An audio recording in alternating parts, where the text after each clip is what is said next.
na vivência deles com eles próprios e entre si. Aí chegam esses caras da religião cristã de Jerusalém, esse pessoal da sede, disso que Jesus não instituiu, mas que os homens, com uma rapidez brutal, vão instituindo e transformando em paralisia. Vão transformando geografia em dogma e dogma em geografia. Aí surge o sagrado. E aí surgem as personas, as autoridades e as ilusões de que todas aquelas camadas e construções têm a ver com Deus, quando tem a ver apenas com o nosso ego, com nossas projeções. Isso se institui com uma rapidez brutal. E aí Paulo vê que o próprio Pedro e Barnabé, que estavam felizes quando chegaram esses presbíteros, líderes de Jerusalém, eles mudaram de atitude, aí já não comiam, já não bebiam, ficaram sérios, cheios de policiamento, fingindo que nunca tinham tido liberdade com os outros amigos e irmãos na fé, naquela comunidade, mudaram de postura, como é costume a gente ver acontecer com os profissionais da religião e da média. E aí, Paulo não aguentou, se diz aqui, que ele se levantou no meio deles todos e começa a dizer: escuta, o que é isso? Pedro, o que é isso, Barnabé? E vocês aqui? O que está acontecendo com vocês? E ele prega a Jesus, diz o verso 11 do capítulo 2, a Cefas, que é Pedro. É Pedro, em aramaico. Ele prega esse que é Cefas, é pedra ou fragmentos de pedra.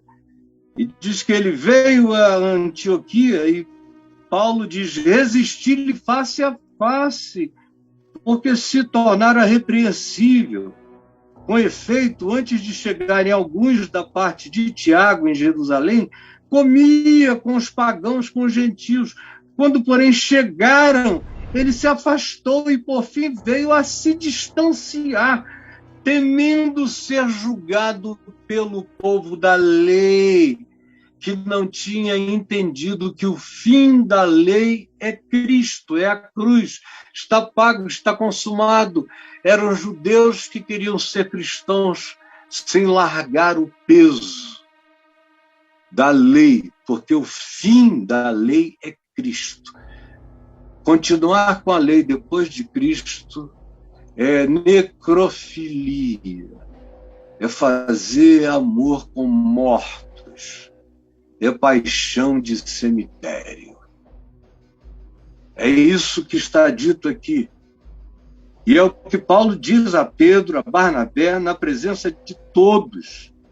E aí olha para os Gálatas e diz a eles: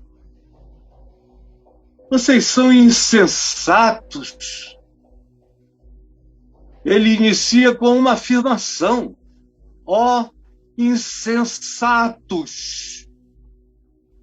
E aí ele faz 5 perguntas, que são perguntas que Paulo reputa que tanto Pedro quanto Barnabé, como também os pagãos que tinham se convertido ao evangelho na Galácia, que tinham que saber que se tornar cristão não era seguir doutrinas e ensinos das religiões, das denominações do judaísmo. Nem era culto a Israel como nação e como povo.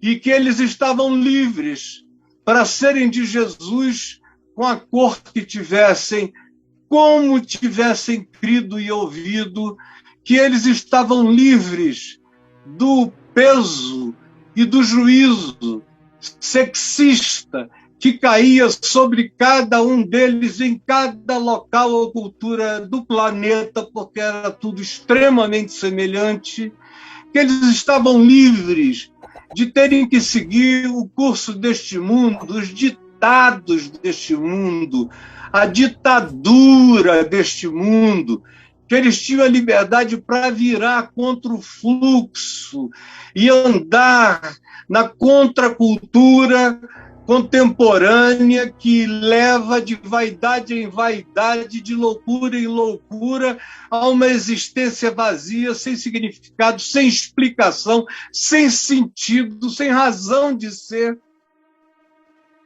E você está livre para dizer chega, está livre para não precisar ser um teleguiado do príncipe deste mundo, do dominador deste mundo tenebroso, do príncipe da potestade do ar, do espírito que agora atua nos filhos do ódio, da desobediência, da iniquidade, da injustiça, do desamor, livres disso, para andar noutra direção, outra vida. É assim que o Evangelho propõe. E aí, de repente, Paulo vê que o que ele se esforçou para ensinar, para propor, para repetir, para dizer de novo, e de novo, e de novo, e de novo, era trocado até por Pedro, até por Barnabé, quanto mais pelos Gálatas, que achavam que havia uma magia em Jerusalém, como a maioria dos crentes acham que há. Eu já levei milhares de pessoas a Israel e a Jerusalém, desde a década de 70, milhares. E a grande maioria teve que aprender durante a viagem que aquele não era um lugar mágico. Porque eu já vi gente chegar lá beijando o chão, chupando folha de oliveira, agarrando o toquinho, mastigando pedra santa. Ai, Jesus, aqui é o lugar. Imagina, hoje é assim. E há agências de viagens que se mantêm explorando justamente Jerusalém como magia. Quem vem comigo não vem por uma viagem mágica, vem por uma viagem histórica, lúcida, arqueológica, de ensino, de compreensão do tamanho das coisas, de como tudo era. Enfim, mas não é o caso aqui. Só estou dizendo isso para ilustrar que se hoje existe essa magia toda, imagine, quando um crente lá da Galácia, de qualquer outro lugar, da Ásia Menor, ou de qualquer outro lugar do mundo, então, que sabia que aquela mensagem eclodia da morte e da ressurreição de Jesus em Jerusalém, e que o Espírito Santo tinha se derramado pela primeira vez sobre aqueles que eram discípulos de Jesus do Pentecoste em Jerusalém. Então, essas ideias vão ficando imensas. E parece que Deus habita aquele lugar como os demais deuses dos povos são. O Deus da religião logo, logo passa a ter uma capital, passa a ter um DC, um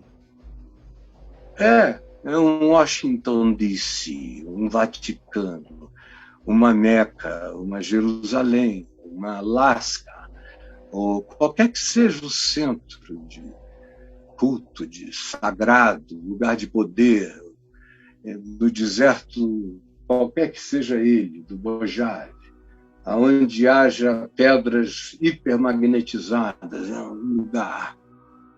É assim que se vê.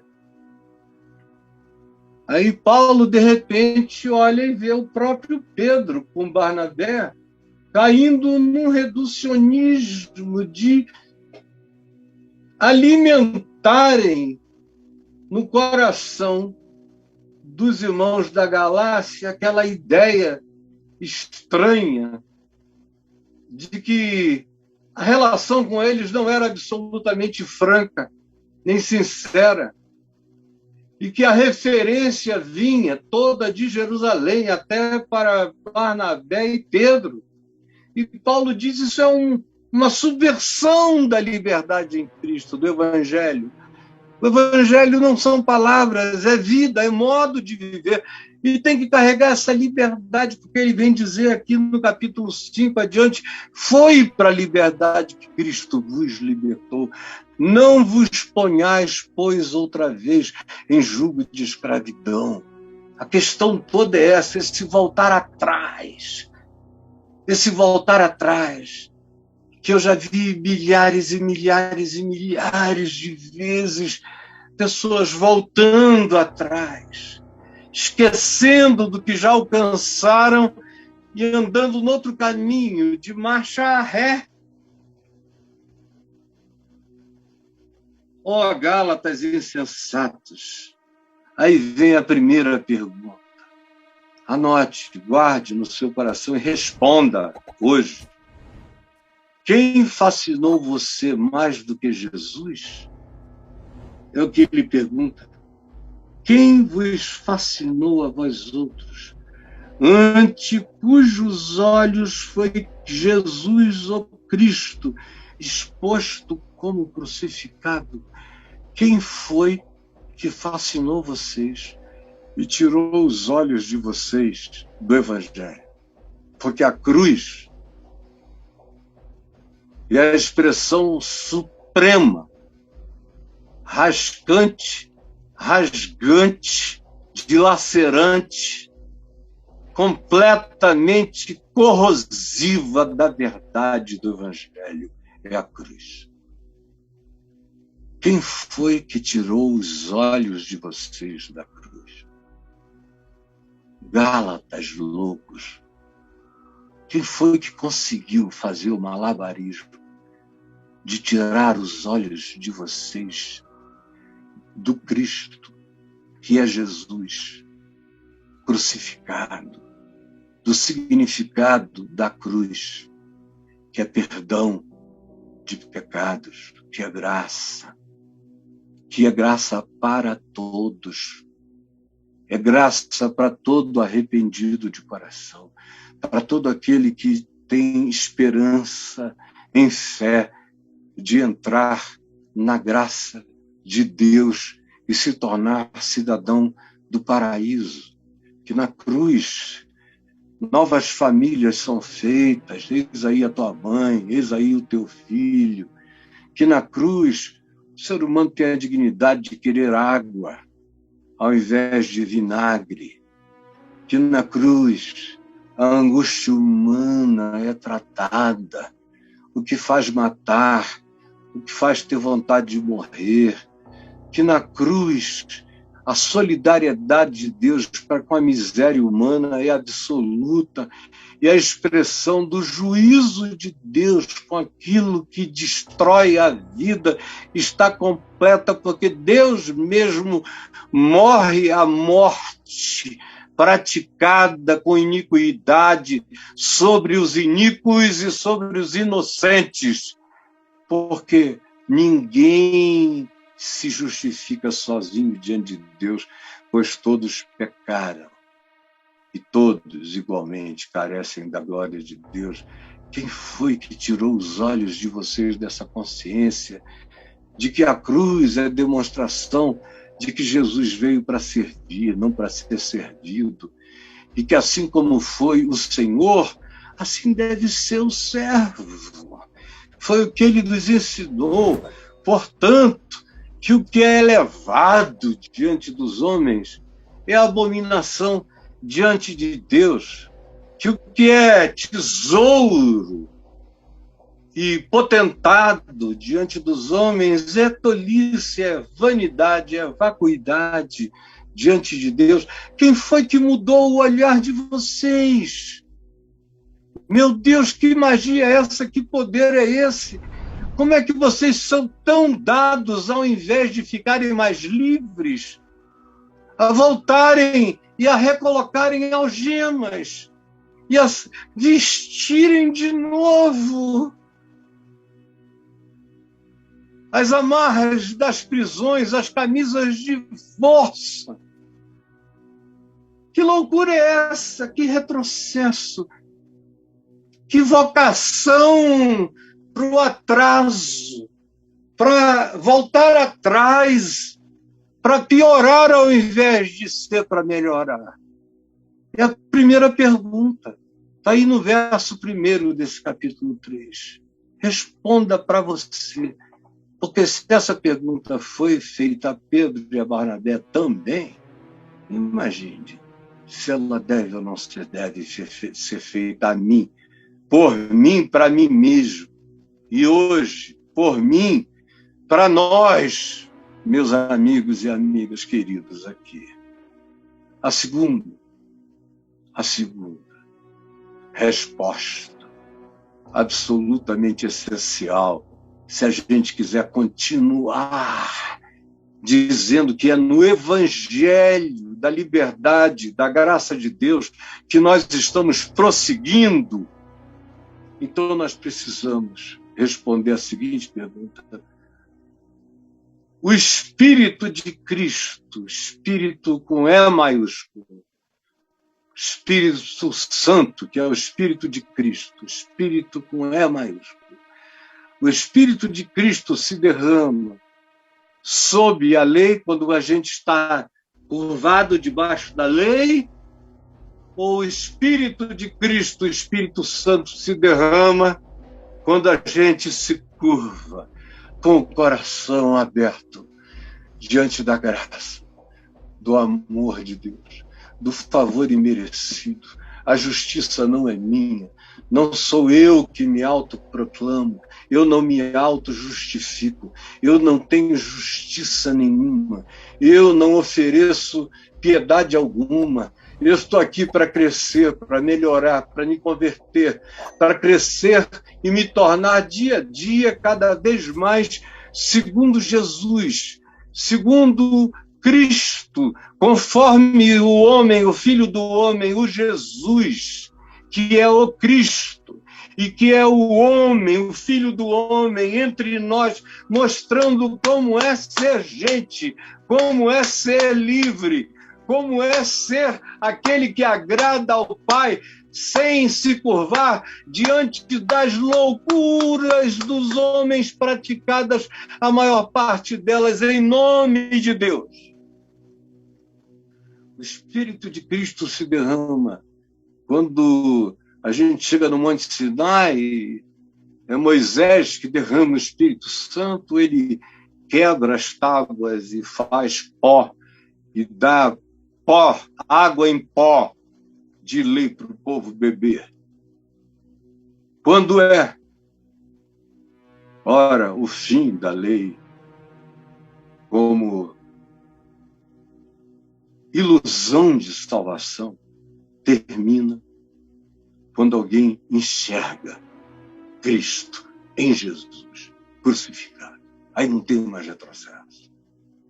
E me responde: foi diante do Espírito do Monte Sinai, como pergunta o escritor de Hebreus, foi naquele estrondo, nas trevas, na angústia, nos relâmpagos, nos trovões, no ribombar dos sons estrepitosos, no monte daquela agonia da lei,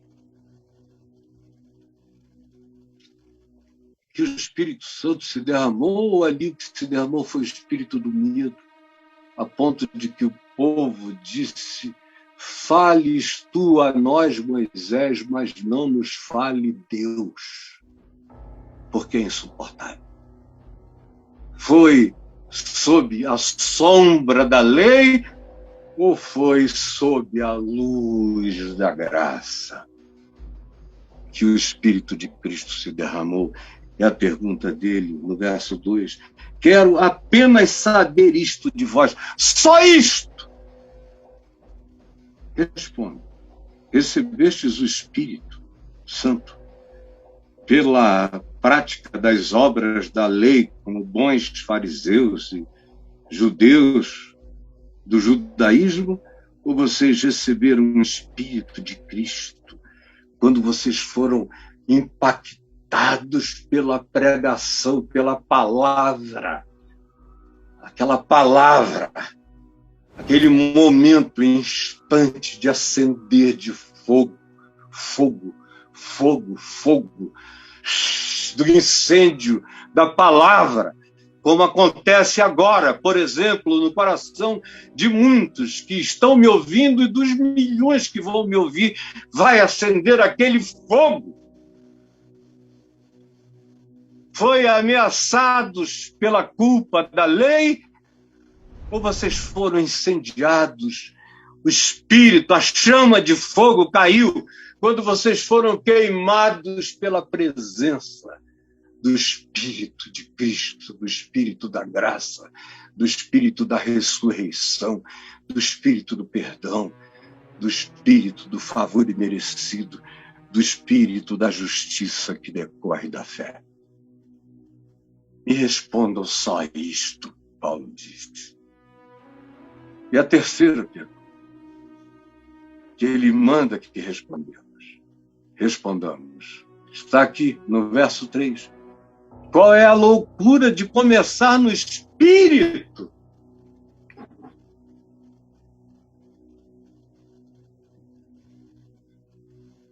Qual é a loucura de começar no Espírito e terminar como um mamífero?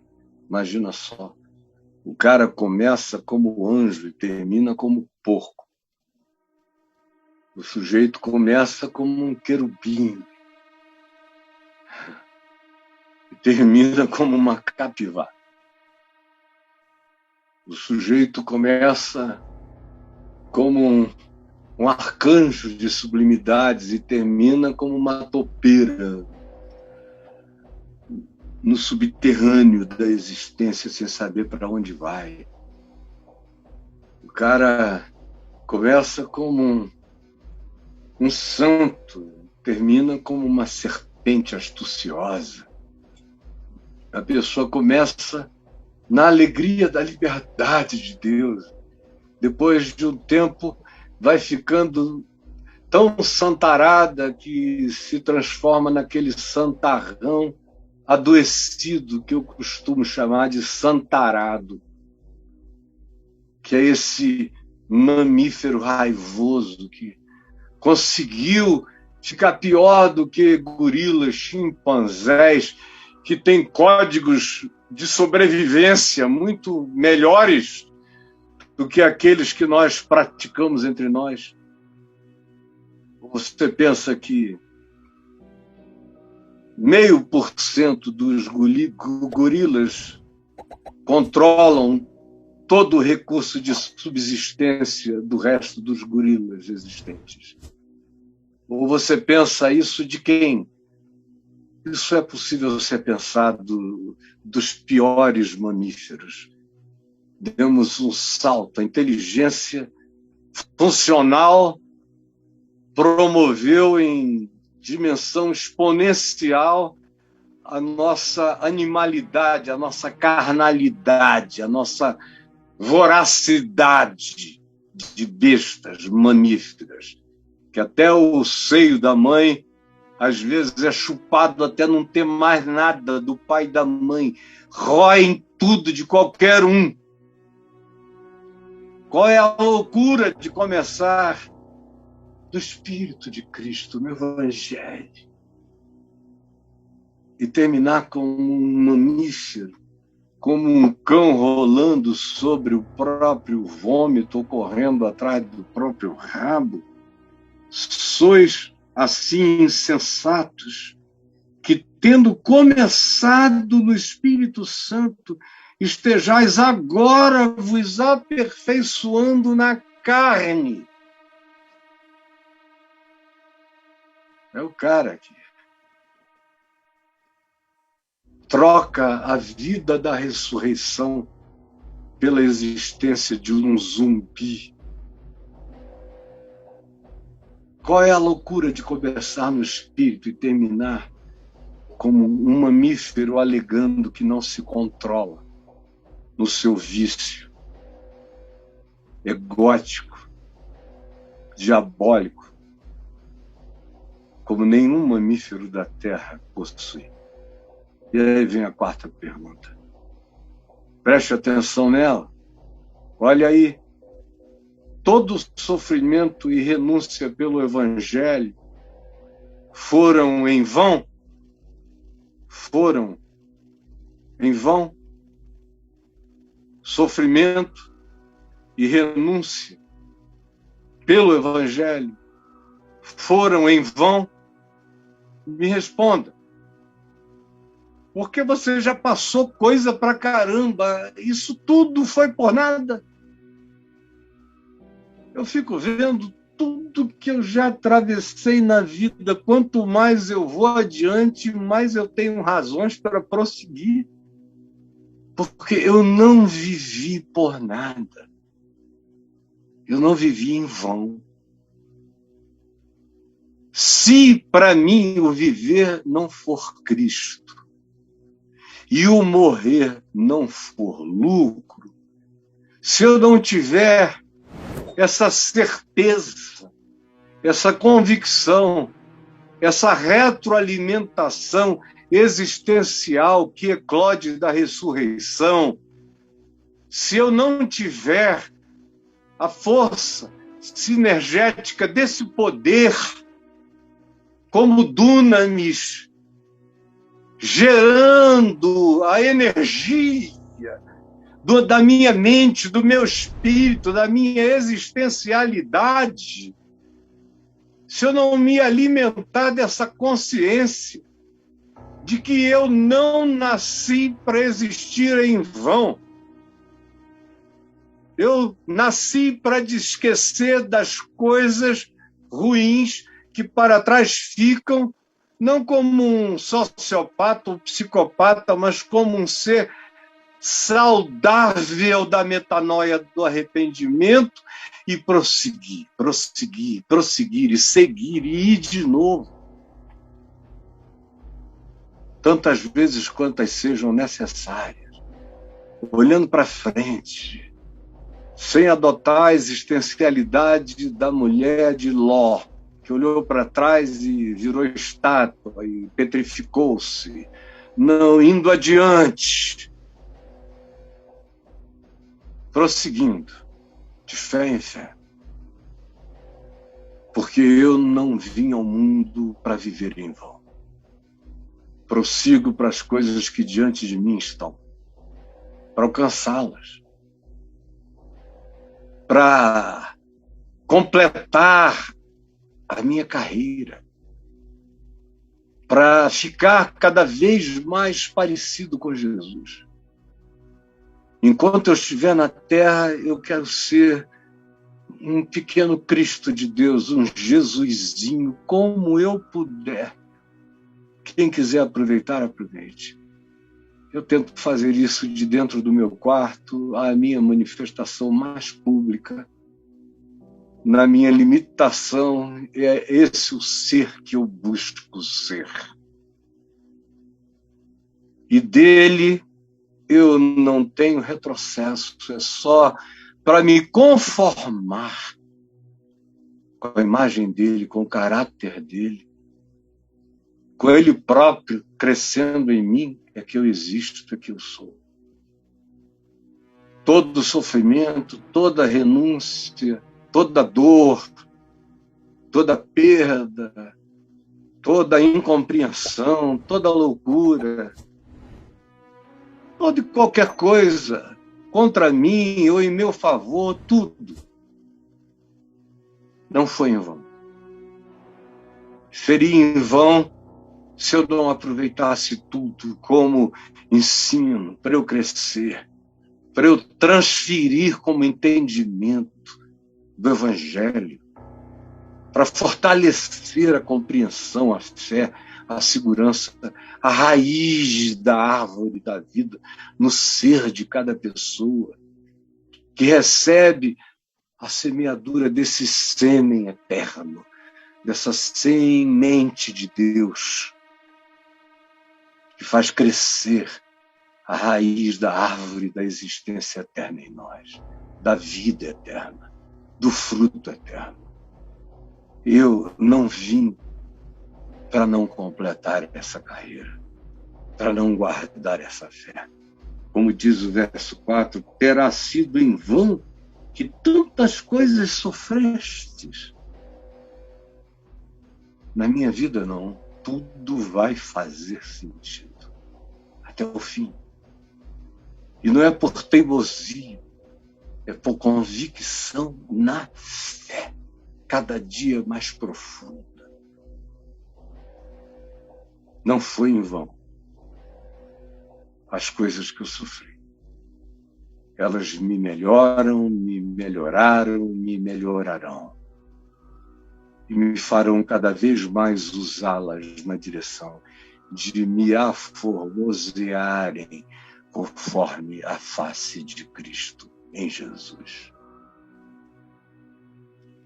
E a última pergunta, a quinta pergunta, para a gente responder. A manifestação do Espírito Santo é dada como pagamento ou como fé?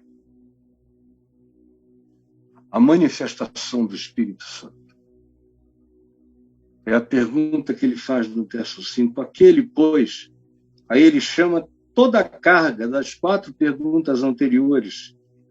Aquele, portanto, ou por causa de tudo isso, que como questão ele os induziu retoricamente a pensarem e a responder, aquele, pois, que vos concede, não é que vos concedeu, Paulo está dizendo que vos concede hoje, apesar de toda a loucura, leviandade, infantilidade de Pedro, de Barnabé, de vocês, de toda a tolice, de vocês parece que não crescem,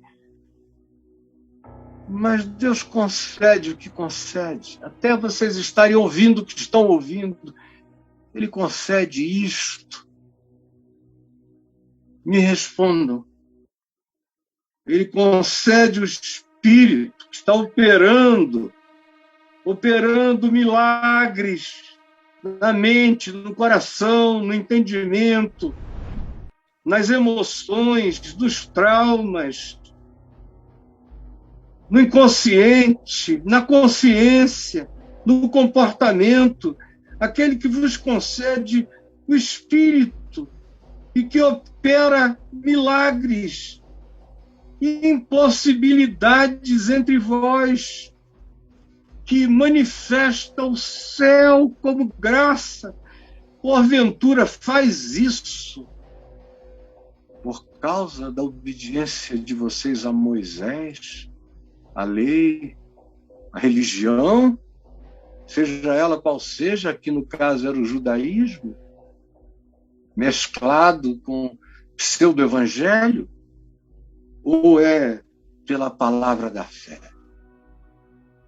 Lembre-se, naqueles dias, eles não tinham Novo Testamento para ler, nem o Velho era disponível com facilidade para ninguém. E a maioria não sabia ler. Não sabia. Então, ele fala da palavra, porque o que as pessoas tinham era um ensinador ou ensinadores que não mudassem, não falsificassem literalmente a palavra. É difícil não falsificar a palavra, especialmente quando não se a tem fixada num texto. É um perigo quando a gente pega a fixação das palavras num texto e reduz o espírito da palavra à letra do texto.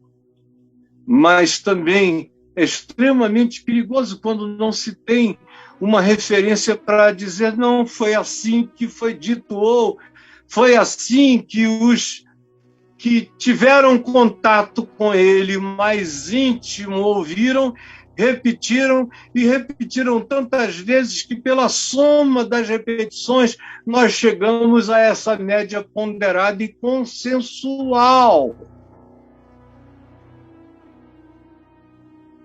Mas tem aqueles que chegavam e mudavam, como era o caso dos que chegaram de Jerusalém e estavam querendo que agora os pagãos se transformassem em judeus. E Paulo, que era judeu,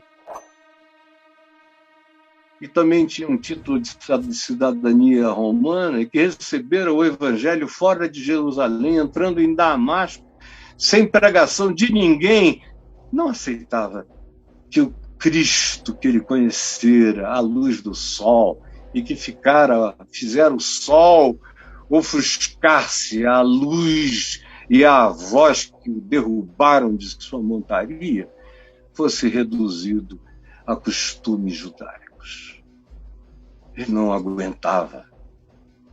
Como é que vocês me respondam? Como é que veio a manifestação do Espírito? Veio tudo que Deus faz hoje, ainda. Vocês acham o que acontece porque ele adora?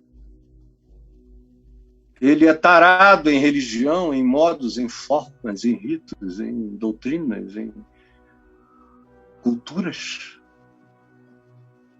Ou porque o modo religioso, o jeito religioso, agrada a Deus? Meu Deus, se enxerguem, vejam, ele continua concedendo graça a vocês.